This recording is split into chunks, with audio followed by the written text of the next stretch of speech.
Good morning, everyone. If I'm audible, please do type S in the chat. So I welcome you all to this session. And in this session, let's start with our new concept of QAM.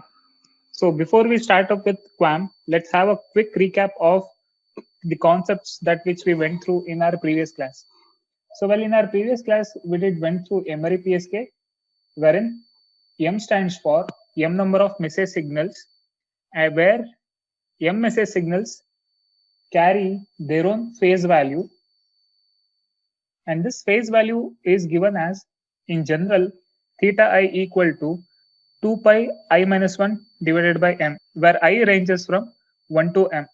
So this is the general notation of the signal, and this in turn can be represented in the form of basis function, where we are having two basis function, phi1 of t and phi2 of t. And over here, we can represent signal Si of t in terms of basis functions, phi1 of t and phi2 of t. And in turn, we can extract these coefficient values. So this is our first coefficient value, and this is our second coefficient value. So when we get that, we can plot a constellation diagram. So for time being, in order to have an idea of constellation diagram, we did considered m value to be equal to 8. So because of that, here we are having octave phase shift keying constellation diagram, wherein we are having 8 message points, and each of these message points will be having regions. They will be associated with their own regions like this, and these regions are separated by something called as decision boundary. And here, just by looking at this constellation diagram, we can get to know that it has circular symmetry, and just because of the circular symmetry, most of the calculations are simplified. And if this constellation diagram, if it were not symmetric, then calculation would have got complicated. So this calculation is getting simplified just because of symmetry. So we can think of this constellation diagram if we move on to higher order systems, like if I keep on increasing the m value, here we'll in turn end up with a circle that which is having radius value equal to root e.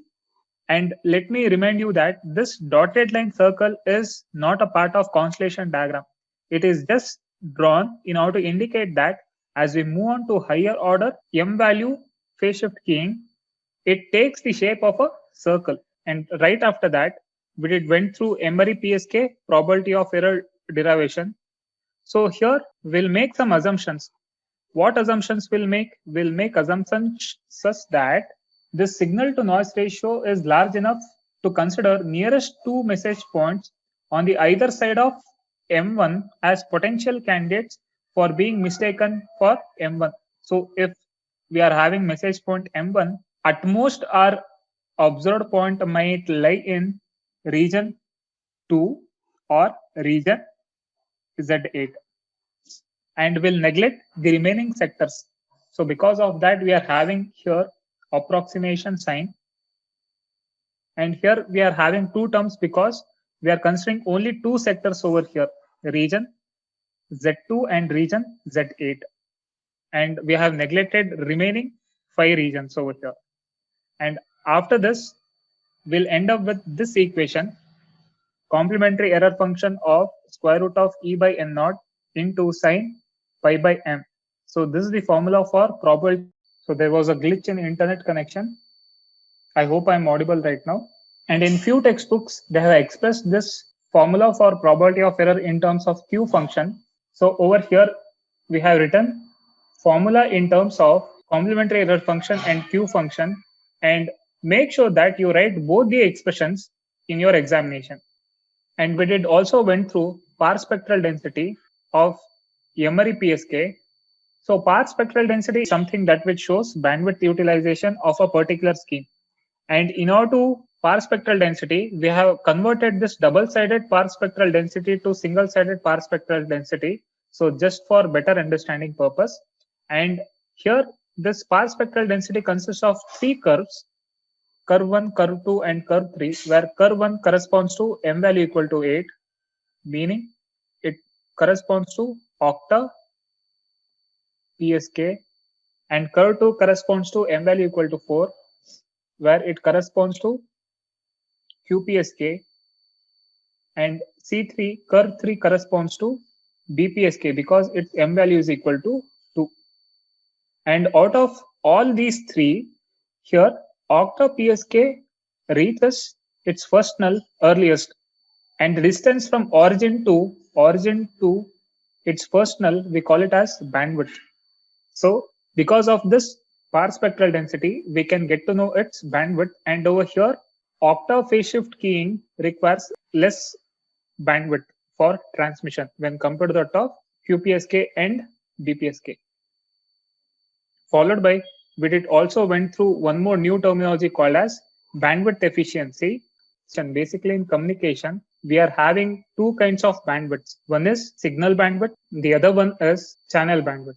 So basically in communication, there are two kinds of bandwidths. One is signal bandwidth and the other one is channel bandwidth. And here this expression corresponds to channel bandwidth, where capital B is given as equal to 2 divided by T, where this T is symbol duration. So if I substitute in place of T symbol duration in terms of bit duration, I'll be getting it as TB log to the base 2 M. And in turn, I can take this TB onto the numerator such that I'll get one more new quantity as RB, where this is called as bit rate, whose unit is bits per second. So over here, we'll get B as in turn equal to 2 times RB divided by log to the base 2 M. Now over here, what I'll do is I'll cross multiply this B onto the right hand side, and I'll cross multiply this denominator log to the base 2 of M onto the left hand side, and I'll do this. So if I do so, I'll be getting equation as RB divided by capital B. Thus that in turn is equal to log to the base 2 of M whole divided by 2.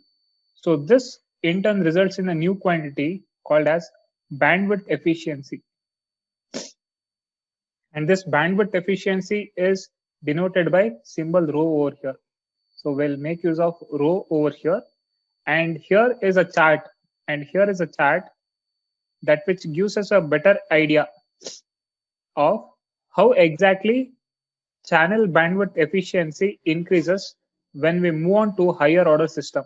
So higher order system in turn results in higher bandwidth efficiency.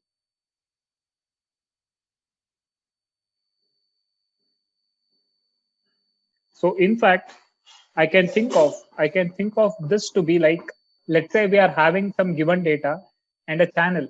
So right now, what do we have? We have two things. One is we are having some digital data. Some digital data is given some digital data that which has to be transmitted over some channel. And we all know that these channels are associated with their own bandwidths. All these channels will have their own bandwidths, because just now we have seen that there are two kinds of bandwidths. One is signal bandwidth and the other one is channel bandwidth. So let the channel be anything. Channel over here can be anything, like your twisted copper cable, or it can also be coaxial cable, or it can also be your optic fiber cable. So over here, channel can be anything. And each of these channels have their own kind of bandwidths, and bandwidth differs from the type of cable that which we use. So over here, OFC optical fiber cable has the highest channel bandwidth when compared to that of coaxial cable, and coaxial cable has more bandwidth when compared to that of twisted copper cable. So right now, all we have is some given digital data and a channel, and this channel is associated with some bandwidth. And as I said, the bandwidth can differ such that bandwidth can take on value like 1 kilohertz, 10 kilohertz. So over here, channel can be associated with lot of values. So bandwidth value over here, B is equal to 2 by TB that we just discussed. So unit of this B is in terms of hertz. So right now we are having some digital data and a channel. Now the thing is, for every unit bandwidth efficiency can be thought of as, for every unit bandwidth every unit bandwidth in the sense I can split. Let's say they have given me a bandwidth of, let's say, 1 kilohertz. Now here I can split this 1 kilohertz to 1 hertz, 1 hertz. So by combining how many such 1 hertz will I end up with 1 kilohertz? Can I have some quick answers in the chat? My question is, I can split this 1 kilohertz into how many such 1 hertz?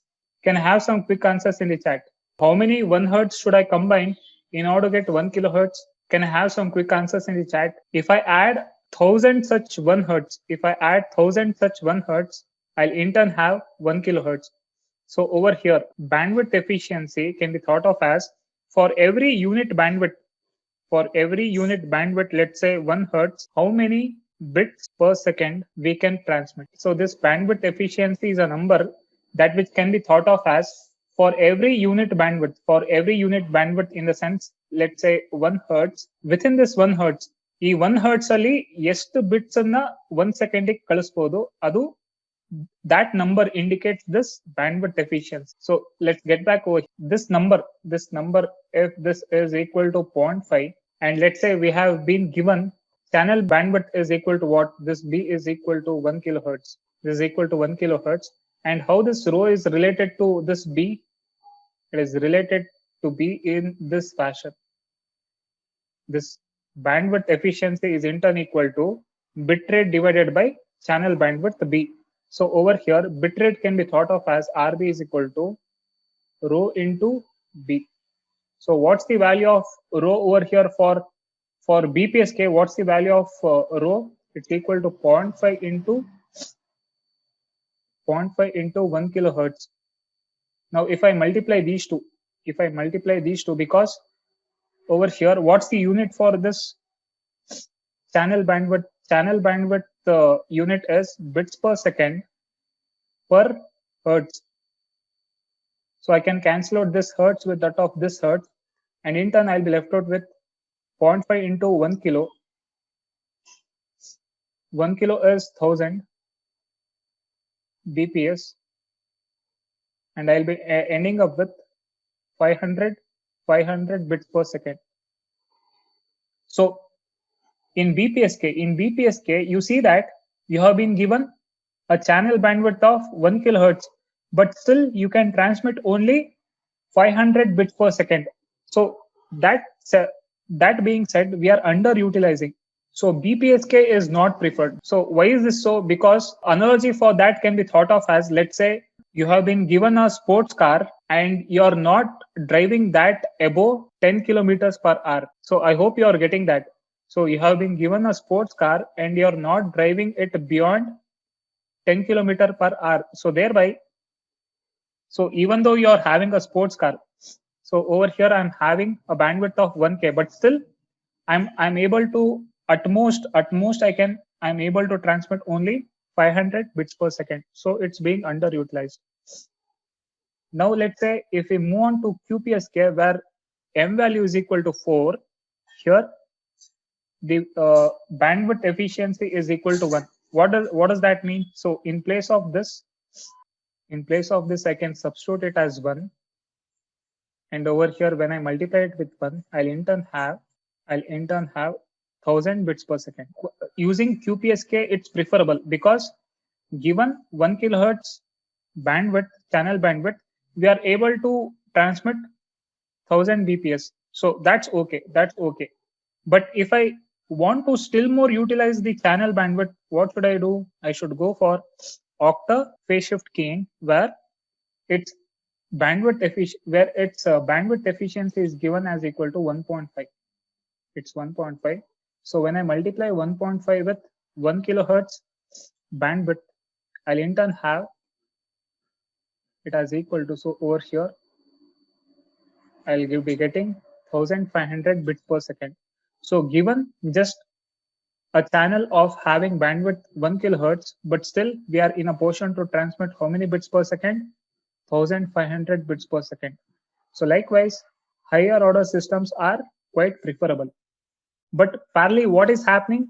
Parallelly, probability of error will also increase.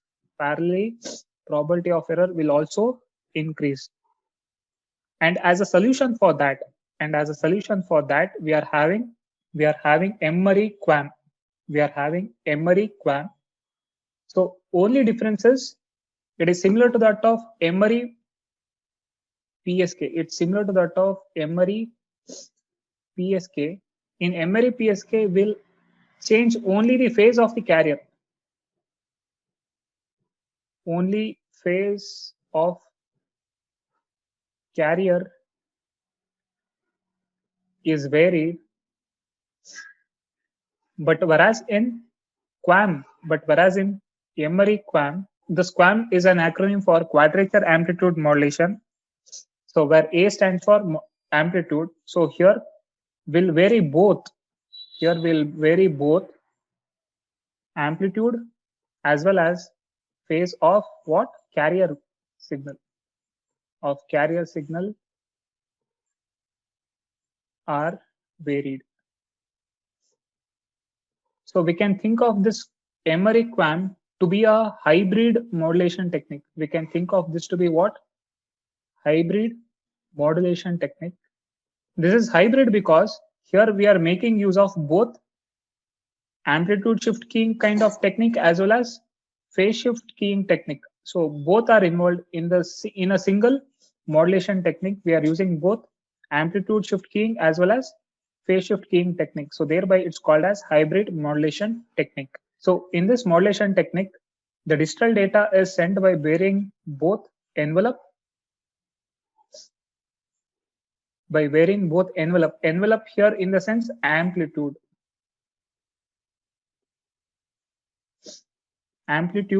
or in other words envelope and phase of an RF signal, radio frequency carrier. So these modulation techniques map baseband data into 4 or more possible RF carrier signals. Hence, this modulation technique is called as Emery modulation. The general form of Emery QAM signal can be defined as, so this is the general form notation of QAM, wherein you can see that it's called as QAM because here Q stands for quadrature. Here it's called as quadrature because of this reason. Here we'll make use of two different carrier signals. One is cos 2 pi fct and the other carrier signal is sin 2 pi fct. And we all know that both sine and cos differ by an angle of 90 degree. So how can we generate sine signal from cos? All we got to do is make use of a 90 degree phase shifter. All we got to do is make use of a 90 degree phase shifter and pass cosine signal through this 90 degree phase shifter in order to have this sine wave. Or vice versa is also correct. So thereby the name quadrature. Quadrature is something that which means they both differ by 90 degree. So it gets the name quadrature amplitude modulation because of this. So here we are making use of two different carrier frequencies that which differs by 90 degree. So back in this equation, E naught, or in few other textbooks, they have also given this as E min. So this E naught is energy of signal with the lowest amplitude.